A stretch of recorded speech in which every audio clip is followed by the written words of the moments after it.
मित्रों, हमें हमारे जीवन में सफल बनने के लिए, सुखी बनने के लिए धन की भी ज़रूरत है और ध्यान की भी ज़रूरत है। धन और ध्यान दोनों हमारे जीवन की अनिवार्य आवश्यकता है।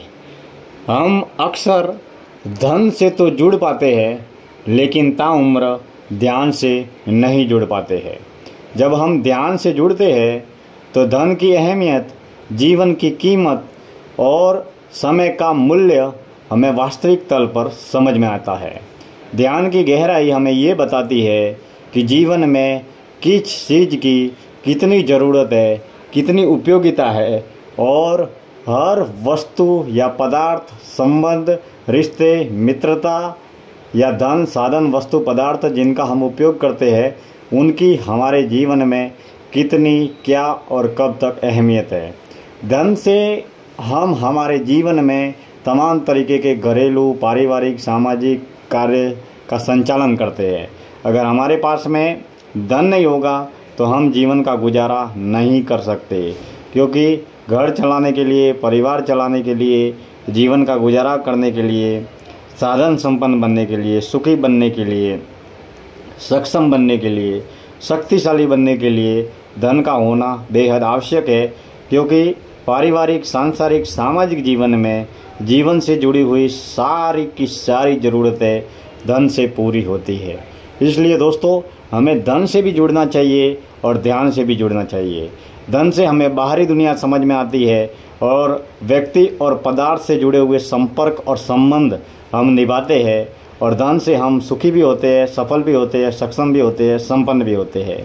वही बात जब हम ध्यान की करते हैं तो ध्यान से हमें हमारी आंतरिक, अंतर्मुखी, आत्म केंद्रित दुनिया समझ में आती है। हम सत्य से जुड़ते हैं, हम मन से जुड़ते हैं, बुद्धि से जुड़ते हैं, विनय से जुड़ते हैं, विवेक से जुड़ते हैं, चेतना से जुड़ते हैं। और जितने ध्यान की गहराई में डूबते चले जाते हैं, उतना ही व्यक्ति और वस्तु से जुड़े हुए तमाम पदार्थ और उनकी अहमियत हमें समझ में आती है।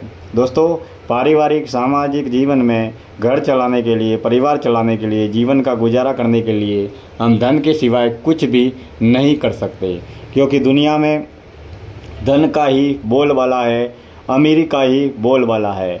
और जो व्यक्ति अमीर होता है, धनवान होता है, वह अपने जीवन में सक्षम भी होता है, सफल भी होता है। तो दोस्तों, एक सांसारिक साधक को ध्यान से ज़रूर जुड़ना चाहिए, ध्यान साधना अवश्य करनी चाहिए, लेकिन ध्यान के साथ में हमें जीवन का गुजारा करने के लिए धनवान भी बनना चाहिए।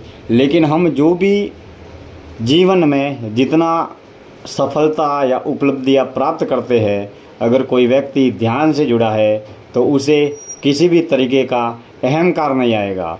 वही घर में, परिवार में, समाज में, व्यापार में कई तरह के उतार चढ़ाव, सफलता, असफलता, सुख और दुख आते जाते रहते हैं। लेकिन जो व्यक्ति ध्यान करता है, उसके जीवन में सुख या दुख, उतार या चढ़ाव कितने भी आएंगे, कैसे भी आएंगे, वह उसे अपने आप ही संचालित कर लेगा, या भारी से भारी मुश्किल को भी वह हैंडल कर लेगा।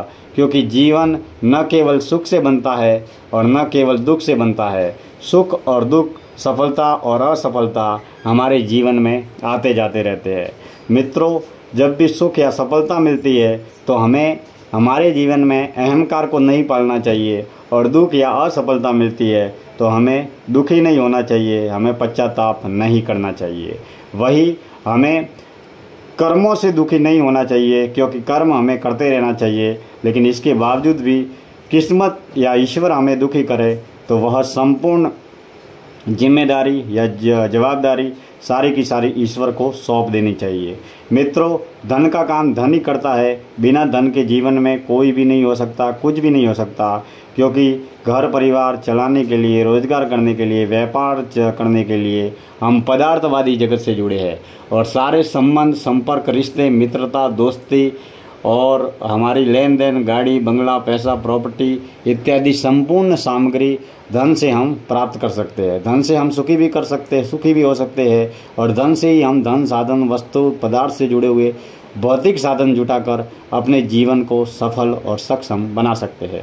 दोस्तों, हम अपने जीवन में कितने ही बड़े या कितने ही ज्ञानी या कितने ही आत्मज्ञानी क्यों न बन जाए, लेकिन अगर हमारे पास में धन नहीं होगा तो हम जीवन का गुजारा नहीं कर सकते।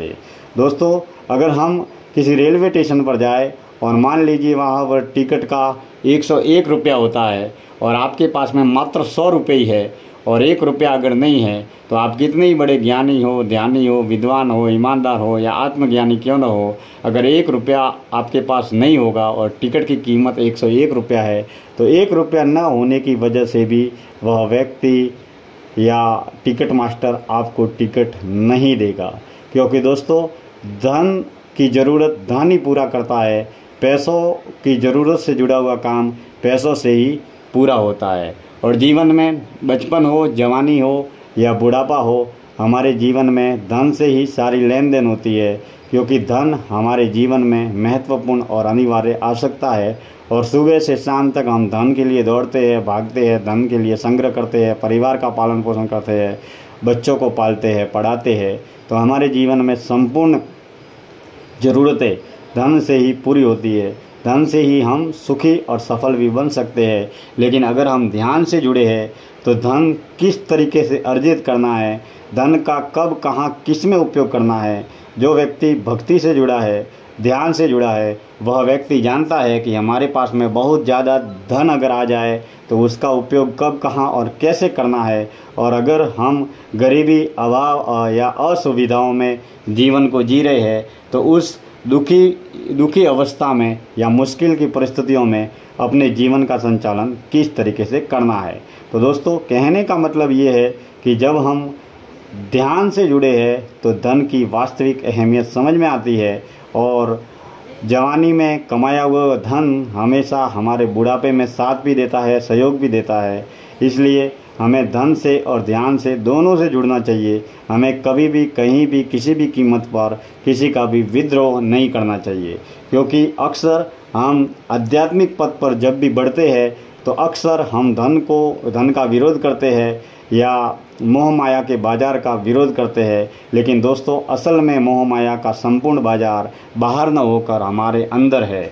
जीवन में सारे भौतिक धन, साधन, वस्तु, पदार्थ, जितनी भी सुख सुविधाएं है वह मात्र जन्म से लेकर मरण तक का सफ़र तय करने का जरिया मात्र है।